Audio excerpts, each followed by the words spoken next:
के पास अगर कोई ज़मीन नहीं है चारा वगैरह के लिए, लेकिन ये समझे कि वो अगर रेंट पर भी लेकर अगर कोई जगह को अगर इस्तेमाल करना चाहे तो वो कर सकता है। अब उसमें कंडीशन ये है समझे अगर उसके पास चारा नहीं है समझे उसके मुतबादल वो दूसरी चीज़ें इस्तेमाल कर सकता है। मसलन ये है कि वो वंडा इस्तेमाल कर सकता है, शीरा इस्तेमाल कर सकता है, उसके बाद साइलेज इस्तेमाल कर सकता है, और लवाजमात इस किस्म के हैं समझ चोकर वगैरह जिसके ज़रिए वो हर सूरत में भी अपने मिल्किंग ले सकता है, उसको इसके चारे की कोई पाबंदी नहीं। इन बहुत से बिजनेस जो पाकिस्तान में किए जाते हैं, डेयरी का बिज़नेस एक तरह से सबसे मुनफरिद है, इसलिए कि ये नस्ल दर नस्ल चलने वाला बिज़नेस है। 1-2 माह या 1-2 दिन का या 1-2 हफ्तों का बिज़नेस नहीं, ये नस्लों का बिज़नेस है। अगर आज की एक नस्ल शुरू करती है तो उसके फ्यूचर में 2-3 नस्लें इससे मुस्तफ़ीज़ हो सकती हैं। और ये वो बिज़नेस है जिसमें 2 से 3 तरीके से एक डेयरी फार्मर पैसे कमा सकता है और हर दिन हर साल इसमें इजाफा होता है। और जानते हैं डेयरी की दीगर स्ट्रेटजीज़ को, ये कैसे कामयाब एक डेयरी को कामयाब डेयरी बनाया जा सकता है। कामयाबी के लिए कौन कौन सी चीज़ों को फॉलो करना लाजम और ज़रूरी है। अस्सलाम वालेकुम। वालेकुम अस्सलाम जी। सर क्या हाल चाल है? शुक्र अल्लाह का सर। सर जी सबसे पहले तो बहुत शुक्रिया मेरी टीम की तरफ से कि आपने हमें कीमती टाइम में से टाइम दिया।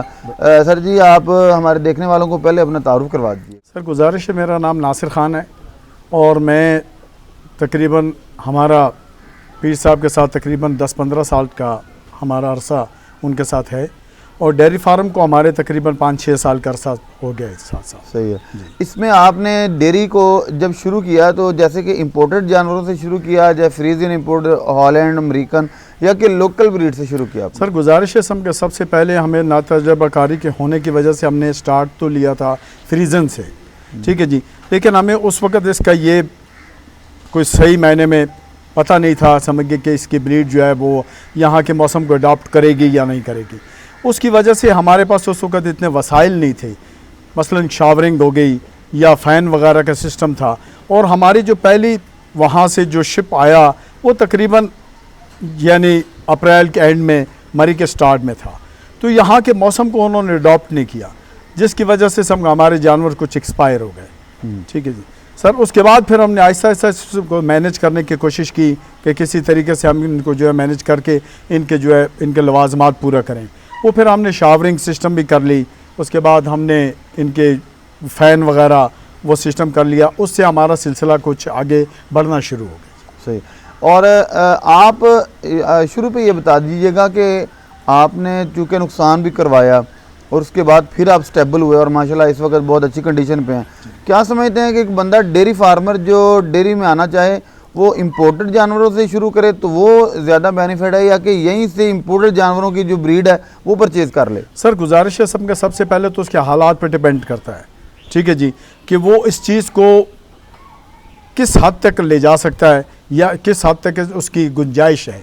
ठीक है जी। अब उसमें गुंजाइश ये है समझे कि एक आदमी अगर बिलफर्ज माल इसको अच्छे लेवल पर ले जाना चाहता है कि जिसकी मिल्किंग भी मैं अच्छी लूँ और इससे मुझे उसकी प्रोडक्शन भी अच्छी मिले, तो फिर सर यहाँ पर जो है ऑस्ट्रेलियन की निस्बत अमेरिकन ब्रीड जो है ना वो ज़्यादा अच्छी है। जी आपके इस फार्म में टोटल कितने जानवर हैं और कौन कौन सी ब्रीड है आपके पास? सर हमारे पास गुजारिश है, हमारे पास तो तकरीबन सारे मिक्स हैं।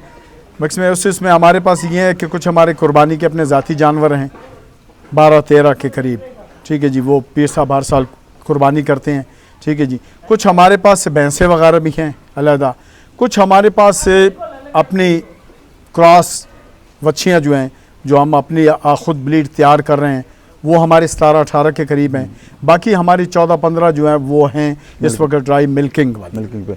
ऐसा जी डेयरी के बिज़नेस में बिज़नेस अपॉर्चुनिटीज़ कितनी होती हैं, कि कितने ज़राए होते हैं जिनसे बंदा पैसे कमा सकता है, एक फार्मर को इनकम कितने ज़राए से मिलती है? सर गुजारिश ये है कि आपके हालात पर डिपेंड करता है, ठीक है जी, समझिए कि आप उसको किस तरीके से और किस हिसाब से मैनेज कर सकते हैं।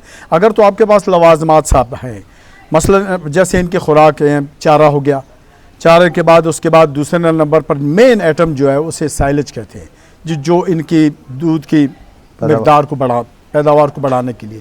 उसके बाद वंडा होता है, वंडे के बाद मिनरल होता है, DCP होता है, मीठा सोडा होता है, इस नमक होता है, ये नए इस किस्म की चीज़ें जो है ना ये मिक्सिंग की जाती हैं। राइस पॉलिश होगी, TMR हाँ जी, वगैरह। हाँ जी, टोटल ये सारी मिक्स चीज़ें मिक्स करके समझ इनको दी जाए, समझ जिससे उसकी प्रोडक्शन और उसकी बॉडी वेटिंग वगैरह जो है ना वो सही हो। फिर आपने उनकी मिल्किंग की तरफ तवज्जो देनी है।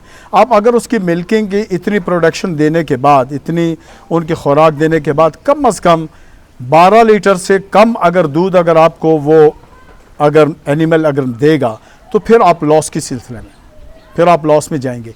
अगर ये चीज़ें लवाजमात देने के बाद आपकी ब्लीड भी अच्छी है और उसके बाद अगर आपकी मिल्किंग अगर 12 से 13-14 तक चली जाती है तो फिर उसमें आपके लवाजमात अच्छे हो जाएंगे। उसमें आपकी जो आप अखराजात कर रहे हैं वो आपके मुलाजमीन की तनख्वाहें, उसमें आपके बिजली का बिल वगैरह, इस किस्म की चीज़ें वगैरह वो आप कवर कर सकते हैं। अदरवाइज उसके बाद जो है इनके जो एनिमल हैं वो आपके प्रॉफिट में चले जाएंगे। मिल्किंग के बाद वो आपके प्रॉफिट में आ जाएंगी। अब उसमें हम कोशिश तो ज़्यादातर ये करते हैं कि जी हम किसी तरीके से सेक्सिमन का हमें ये फ़ायदा होता है। हमको कॉस्टली ज़रा महंगी तो होती है लेकिन उसमें 95% तकरीबन वो फीमेल होती है, सही फीमेल होती है, जिससे हमें फार्मर जो है ना उन्हें फ़ायदा हो। अच्छा सर जी, इस वक्त आपकी कितने टाइम मिल्किंग है?